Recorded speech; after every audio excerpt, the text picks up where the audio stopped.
Peuple haïtien, chers collègues sénateurs, depuis 8 mois que je dirige cette prestigieuse Assemblée du Sénat, j'ai fait le choix d'être sobre dans le parler, mais aujourd'hui, la gravité des derniers événements, le danger imminent qui plane sur le destin de notre institution et le pays en général me dicte l'impérieux devoir de m'adresser à vous et à la nation tout entière. Le Sénat de la République, chers collègues, n'est pas une église. Je n'ai pas l'intention de vous faire une homélie. Le Sénat n'est pas l'armée. Je me soustrais à l'idée de vous haranguer. Le Sénat n'est pas non plus une kindergarten. Loin de moi l'idée de vous gronder. Mais il y a des moments où le silence trop longtemps affiché par des dirigeants, s'il n'est pas rompu, peut projeter une perception d'adhésion qui risque d'être délétère et nocive pour l'institution. In limine litis. Il doit être clair que le président du Sénat, comme beaucoup se plaisent à le répéter à tort, n'a ni camp, ni pôle. Il ne s'associe à aucun groupe, à aucun bloc, à aucune chapelle, aucune idéologie, aucune couleur politique. Il ne fait que faire son travail de président du Sénat au regard de la loi. Il ne sera l'objet d'aucune compromission, d'aucune soumission. Le président du Sénat n'est pas à vendre. Il n'a d'allégeance qu'à l'Assemblée, pour peu que cette dernière reste dans le sillage de la raison et de la rationalité imposée par les lois de la République. Le président du Sénat n'a qu'un seul guide, la Constitution, un seul complice, la loi, un seul phare, les règlements. Il coiffe une assemblée qui doit garder un profil digne, irréprochable, dépositaire de valeurs morales, éthiques, qui doivent inspirer la jeunesse et tout citoyen haïtien voulant se jeter dans la carrière parlementaire. Le Sénat n'est donc pas un ring de boxe, ni de lutte. Il n'est pas un lieu de pugilat, voire un champ de bataille. Il n'est pas un podium pour l'évolution des artistes de la musique. Il n'est pas un espace pour le carnaval. Il n'est pas la rue. Le Sénat, c'est le Sénat. Une institution sacrée qui habite des dieux. Un lieu de référence qui s'impose en modèle à tous ceux-là qui rêvent de servir leur pays dans le prestige, la dignité imposée par la fonction. Le Sénat est un repère de sages, un lieu où les grands esprits se frottent à la recherche de solutions appropriées aux problèmes du pays. Un endroit où le verbe est roi, où l'arme de la dialectique prime la dialectique des armes. Le Sénat est un espace d'échange où la parole, articulée autour de thèses et d'antithèses, l'emporte sur la brutalité imbécile du sabre. Le Sénat, c'est un cadre discutoire où les plus habiles emprisonnent le temps et charment les esprits par la qualité de leurs joutes oratoires. Le Sénat, composé de pairs conscrits, dernier rempart de la démocratie, ne peut pas se permettre d'être un lieu tyrannique où chacun fait et impose sa loi suivant sa volonté. Au Sénat, c'est par la force de l'expression que la raison du plus fort s'impose et non par la violence. Le Sénat est régi par la Constitution, les lois de la République et ses règlements intérieurs. Il faut se soustraire à l'arbitraire et éviter tout précédent dangereux au niveau de ce corps. S'il doit être autrement, alors le Sénat s'éloigne de sa noble mission. Monsieur le Président de la République, collègues sénateurs et sénateureux, peuple haïtien, il y a quelque part quelque chose qui fonctionne mal. Il y a quelque part quelque chose qui disloque le fonctionnement de ce pays. Forcément, il y a quelque part un malaise. On ne doit pas continuer à se bander les yeux. Le malaise social, politique et économique est proéminent. Il fait des vagues répétées. Il produit des flambées récurrentes, déstabilise toutes les composantes de l'État haïtien dans leur productivité et dans leur rendement. Il faut s'arrêter un tantinet pour aplanir les aspérités qui y sont liées. En effet, le pays se porte mal. Il est assis aujourd'hui sur un baril de poudre. Il est au bord de l'explosion. Qui n'en a pas fait le constat? Messieurs, écoutez. Le peuple a faim. Il n'a plus besoin de vaines paroles. Il s'attend à ce qu'on lui tende la main. Le peuple est épuisé. Le peuple est essoufflé. Il a la nécessité de mon lit d'hôpital pour se reposer. Il n'a pas besoin d'être manipulé par des politiciens dans ce camp ou dans l'autre, qui dans ce camp ou dans l'autre le mobilisent à des fins personnels. Nous avons tous péché. Nous avons péché en pensée, en parole, par action et par omission. Que celui qui n'a jamais péché contre ce peuple-là jette la première pierre sur son voisin en le regardant fixement dans les yeux. N'utilisons pas l'amnésie naïve du peuple haïtien pour nous dédouaner des torts que nous avons tous faits. Remarquons de préférence que tous les grands pécheurs d'hier se sont transformés en donneurs de leçons et en accusateurs aujourd'hui, et le cycle recommencera à chaque fois, et c'est le peuple qui en paiera le pot cassé. Bon nombre d'entre vous, hier encore, vous étiez aux commandes. Bon nombre d'entre vous, hier encore, vous aviez le pilotage du navire. Plusieurs d'entre vous, vous avez encore aujourd'hui la conduite de la nacelle. Mais pourquoi n'est-elle jamais arrivée au port? Je vais vous dire pourquoi. C'est parce que nous sommes tous des incompétents. Nous sommes tous des nuls, des hypocrites, des égoïstes, des coursiers de la voie. Et nous avons chacun notre presse érigée en tribunal pour nous blanchir. Qu'on arrête tout cela et qu'on compose pour le bien du peuple haïtien. Sinon, il faudra attendre une nouvelle génération pour laver nos souillures et offrir la rédemption à ce pays. Malheur à vous, jeunesse, si vous choisissez la voie de vos aînés. Monsieur le Président de la République, je vous suggère de ne point écouter les accents de l'histoire qui se répètent et se reproduisent de sa folie biséculaire. Mais je vous prie de la manquer du sceau de votre sagesse, de votre humilité. Je vous conseille de l'apprivoiser dans ces tumultes, dans ces dérèglements. Je vous conseille de la raisonner et de lui inculquer les notions élémentaires à son redressement. En effet, il y a des moments où l'histoire fière et souveraine s'infléchit d'elle-même, mais il y en a d'autres, par contre, où débile et dépendante, elle fléchit sans sourciller pour s'abandonner à la merci d'âmes fortes et de bras puissants. Aujourd'hui, l'histoire essoufflée, épuisée et manquant de créativité se jette humblement à vos pieds. Désireuse d'apprendre, désireuse de savoir davantage, elle se met à votre écoute.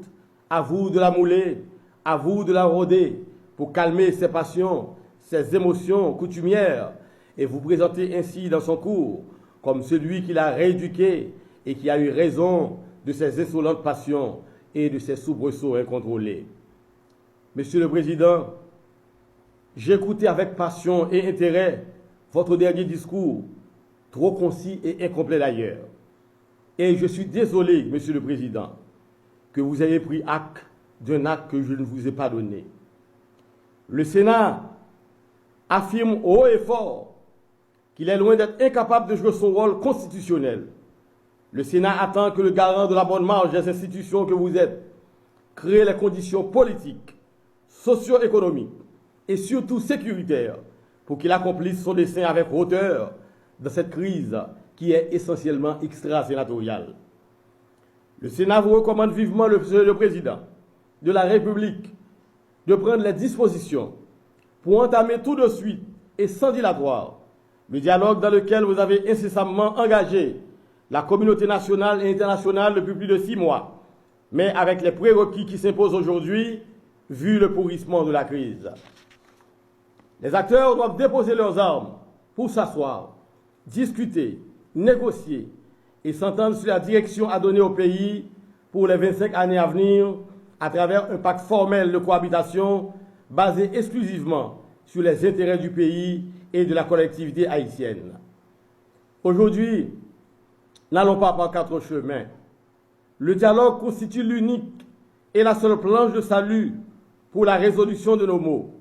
Les extraits qui en découleront contribueront à adresser au plus vite, à travers un accord sincère dont la teneur est à définir entre vous, les acteurs, le conjoncturel et les problèmes de fond de ce pays qui doit être mis sur les rails du progrès, du développement et qui doit marcher vers un aura de dignité. Au cours de ce dialogue, toutes les options doivent être mises sur la table. Je reprends. Au cours de ce dialogue, toutes les options doivent être mises sur la table. Le personnel parlementaire, co-dépositaire de la souveraineté nationale, consentira aussi chacun en ce qui concerne le sacrifice nécessaire. Il devra en être ainsi pour tous ceux-là qui ont un mandat dans ce pays. Et que dire pour ceux-là qui sont détenteurs de monopole. Président Jovenel, jodi a faut un compromis. Sénateur yo, jodi a faut un compromis. Tout secteur yo, jodi a faut un sacrifice. C'est pour dire ça, nous demandons président Jovenel, tant d'écrit peuple là, et faut ou tant d'écrit peuple là. Nous demandons pour mettre mandat là sous table là. Tout sénateur opposition yo, avec majorité autour, yo fait partie de crise là. Nous demandons pour mettre mandat sous table là. Cour cassation, cour supérieure des comptes. Nous demandons tout le monde mettre mandat sous table là. Nous demandons tout pour les gens qui ont monopole, puis mettre mandat sous table là tout. Je dis le pays a besoin d'une véritable réingénierie pour que les capable d'avancer. Parce que tout le monde échoué comme dirigeant. Il faut nous constater ça. C'est le peuple-là seulement, aujourd'hui, qui a une légitimité. C'est peut-être ça, le peuple-là doit manifester, j'en veux. L'élève pour exprimer frustration, mais sans craser, sans briser, sans bouler, sans piller les affaires moun. Mes amis, le pays a marqué protectorat. Nous ne pouvons pas danger sous tête non. Le pays a marqué guerre civile. Est-ce que nous voulons s'encouler dans le pays? Le pays a marqué sang. Et le peuple là, pas bien rien dans le jouet sauvage ça. Côté moun après des affaires ou gagné, avec l'autre moun, nan crasé, nan boulé, nan touillé. Gangou Clorox, misère à battre peuple là. L'école fermée, petit non yo rete la caille. L'hôpital pas gen la son yaay. Petit peuple là, pas de travail. Crime tourné yon bagay normal dans le pays ya. Viol sous femme ak ti moun, pas interpellé pièce force morale encore. Gang ak insécurité prend pays en otage. Route coupée, pas de gaz. En pile l'hôpital fermé porte yo. Femme enceinte, ti moun petit, moun qui gen problème dialyse pas qu'à aller l'hôpital. Ambulance pas qu'à fonctionner. En pile clinique fermée, moun ap mourir tribo babo. Université fermée, touristes pas qu'à rentrer. Agriculture ap tombé à zéro. Employés pas qu'à toucher depuis plusieurs mois. Tout secteur apprend frappe dans le pays ça, que ce soit classe en l'air, classe moyenne, classe pauvre, tout le monde apprend frappe. Nation en danger. Et puis malgré tout, chaque 2 mois, chaque 3 mois, nos chita n'a boumé entre nous, haïtiens que nous y. Nous disons bravo pour la police qui a fait un gros travail professionnel, qui a protégé, qui a servi nous. Mais attention pour la police, pas bouquer, à dépasser, surtout qu'il y a travail dans des conditions difficiles. Président Sénat dit ça, et m'a dit ça encore. Suspendre, faire un petit campé. Moi, frapper même pour me dire non, faire un petit campé. Suspendre gourmet, suspendre couler sang, l'autre pour un petit morceau pouvoir. Il fait trop noir déjà. Avant de faire plus noir, venons pour des lumières unité. Et seulement pour payer à une chance. Nous reconnaissons qu'il y a un bagage qui fait, mais il y a une façon pour le faire. Si pour le président Jovenel aller jeudi immédiatement, c'est un dialogue pour le faire. Si pour l'aller dans 6 mois, c'est un dialogue pour le faire. Si pour l'aller dans 1 an, dans 1 an et demi, c'est un dialogue pour le faire. L'État a une honte pour nous. C'est blanc qui pour dicter nos solutions à voir sortir pour la crise là. Monsieur, prends le cadenas, dialogue pays pour nos chita.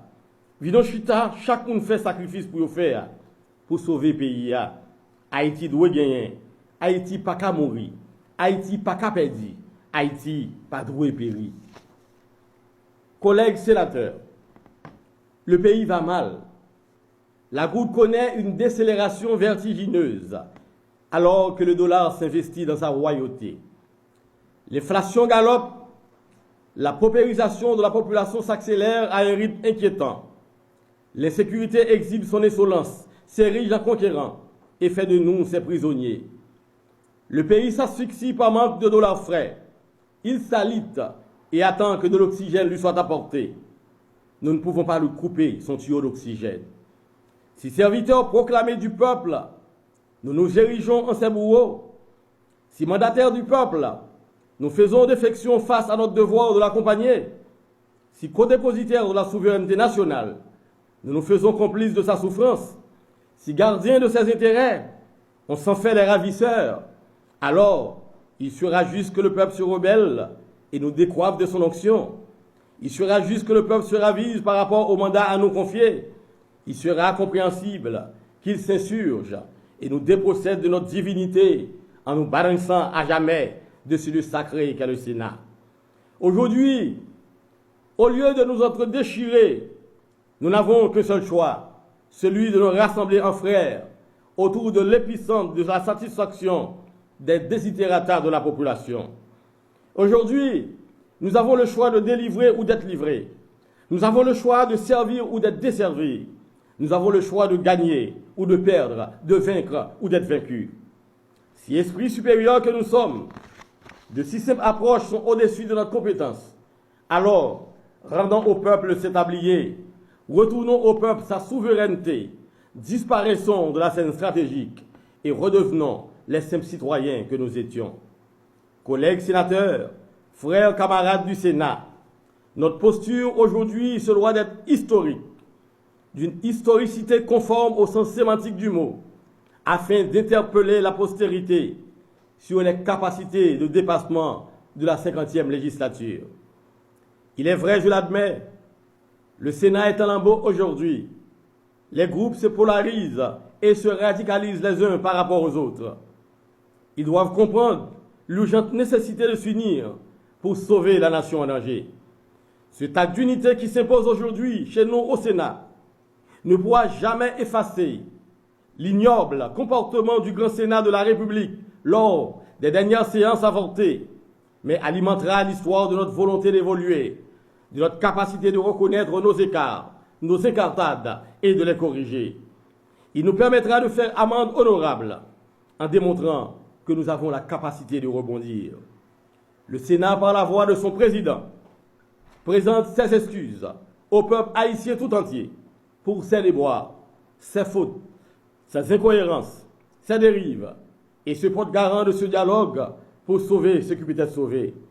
Le Sénat ne mourra pas, il vivra, il sera pérenne, il fera encore plus. Il prendra en main ses responsabilités dans cette crise qui n'a que trop duré. Le président du Sénat, que je suis encore, convoque les sénateurs, toutes chapelles confondues, à une assise urgente, une assise du devoir, pour recoudre le tissu sénatorial déchiré et pour réfléchir sur un scénario rapide de sortie de crise. L'absentéisme n'est plus de mise. La politique de la chaise vide ne tient plus. Le pays a besoin de nous. Pays ou besoin, on collègue. Soit peuple à tout bon vrai, pas été chita parler. Vide mettez main. Moi-même, président, moi parle ni dans le camp Jovenel, président Jovenel, ni dans le camp majorité, ni dans le camp indépendant, ni dans le camp opposition institutionnelle, moi c'est habite. Moi dans le camp la loi, moi dans le camp la constitution, moi dans le camp intérêt institution m'a dirigé, moi dans le camp intérêt pays. C'est peut-être ça, m'a continué à faire travail coordination chita parler entre sénateurs sans passe pour qui. Et m'a rappelé, pour tout le monde qui ne connaît, que le sénateur Cantave comme président pas jamais été inactif. Moi passé près de 6 mois, m'a fait travail, fait exécutif la chita à composition. Groupe dans le Sénat chita à ton groupe dans le Sénat. Côté m'te chita à toute force vive pays pour nous joindre une solution à crise là. Mais rien, pas de jamais de joindre comme solution, malgré tout effort que nous faisons. Je dis, moi, j'ai de même conviction ça pour me joindre une solution à la crise là, à acteurs. Nous croyons enfin, faut qu'il y ait un bagage qui dit, pays n'est pas capable encore, pays a besoin d'un bon chita parler à toute petite liyo. Si notre frère, viens mettre ensemble avec ce pays pour sauver Haïti. Sinon, nous tous a péri. Sinon, nous tous a coulé. Parce que nous tous dans le même bateau. Collègues sénateurs, aujourd'hui, le Sénat n'a droit à aucun autre forfait, à aucun autre écart, à aucune autre bêtise. Nous sommes des héros pour avoir mobilisé autant d'électeurs autour de nous. Sachez-le, le peuple n'aime pas que ces héros deviennent des hommes. Restons les passions, les références que nous avons été au moment où nous sollicitions les votes de nos électeurs. Monsieur le Président de la République, je vous rappelle que toute solution cosmétique à cette crise politique ne conduira qu'à une impasse et à un éternel recommencement de la crise. Elle doit être réelle, rationnelle, pressante, adaptée à la conjoncture actuelle qui prend des proportions plus qu'alarmantes. Monsieur le Président, dépassez-vous et allez au-delà de l'impossible pour qu'Haïti puisse renaître de ses cendres et supporter mieux. Que Dieu vous bénisse, que Dieu bénisse Haïti.